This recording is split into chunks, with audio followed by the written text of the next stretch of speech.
over 5 miles long and 3 miles wide, Red Dwarf is clearly enormous to behold. Lay out all those internal decks and the size gets absolutely crazy, having more floor space than many countries.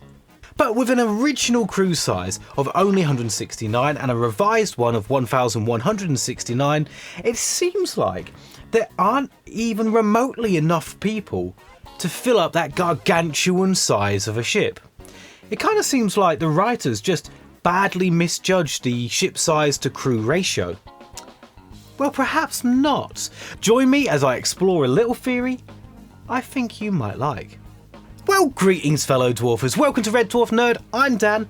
Now in my second video talking about the insane size of Red Dwarf, I mentioned that each crew member got some bonkers amount of room to move about in, with literally mile upon mile of room for each crew member.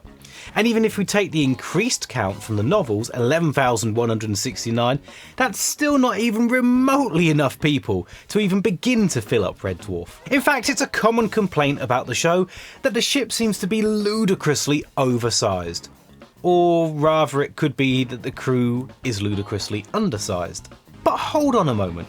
Yes, however you cut it, 169, 1,169 or 11,169, it's still not even remotely enough people to fill up such a gigantic beast. But does it necessarily have to?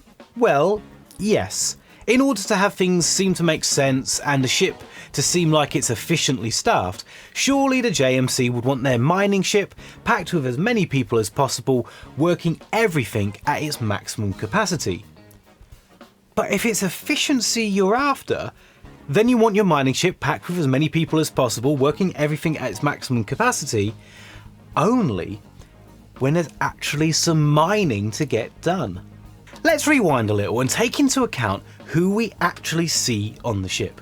The captain, senior officers, navigation officers, medical orderlies, chefs, psychologists, prison and security staff, vending machine repairmen, of course, doctors, and, well, many more. But who, on one of the galaxy's largest mining vessels, do we never once get introduced to? There are no miners. So we have this weird situation where we have a show set on a mining vessel where we never see any mining crew. Sure, in Stasis Fleet there are a few rough looking fellas who could kind of fit the bill, but they're never introduced as miners and could just as easily be just guys who keep the dirty engine equipment running. And this isn't all just strange sci-fi space weirdness. We can actually look at some real world things. Think of an oil rig. You'd hardly expect BP to have the guys who are actually going to be doing the oil drilling to be sat about on board while it's being sailed across the sea to where it needs to end up. Far more likely, BP is going to have a small team of experienced mariners, like say the Merchant Navy. They're the guys who are going to move the thing, then once it's in position, that's when you'd actually fly out the drilling team. Another example might be something like Mercy ships with their floating hospitals. You don't need the team of doctors and nurses sat around on board singing "What Shall We Do with a Drunken Sailor" for weeks on end, all the way from Europe down to Africa. A small team of mariners can move the ship. The hospital staff just need to fly out once it gets to where it actually needs to be. So whether it's a Mercy ship hospital, an oil rig, or a JMC mining vessel, they're all just movable facilities. They don't need to be fully staffed until they actually reach their destination. So to put this into the context of the show, most likely the JMC, or Jupiter Mining Corporation, owns the ship and runs the mining operation, whilst the often mentioned Space Corps are like the Merchant Navy. They're the experienced space crew who fly the thing for the JMC. And the actual miners, well, they either join them at their destination or they're already there waiting. And of course, in amongst the Space Corps, the JMC could keep a few of their own people on board.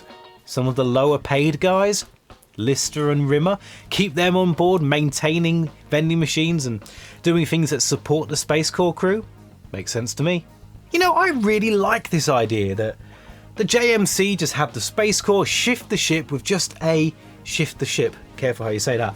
The JMC just have the Space Corps move the ship to where it needs to be, move it to where the minerals are, and it only need a skeleton crew to do it. They're just driving the thing essentially.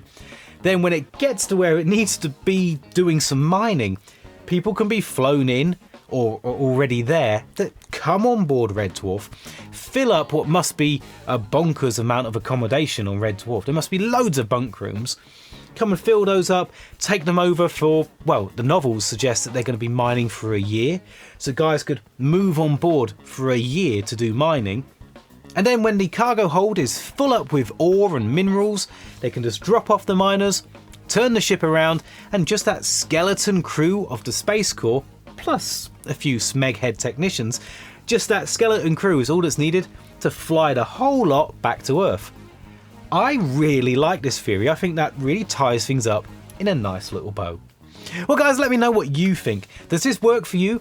Does it help to explain why we have a JMC and Space Corps referenced all the time, kind of interchangeably? Does it help to explain that for you? And guys, what do you think the crew count should be? Do you like 169, or do you think that's just too small of a crew? What about 1,169? How about the novels count?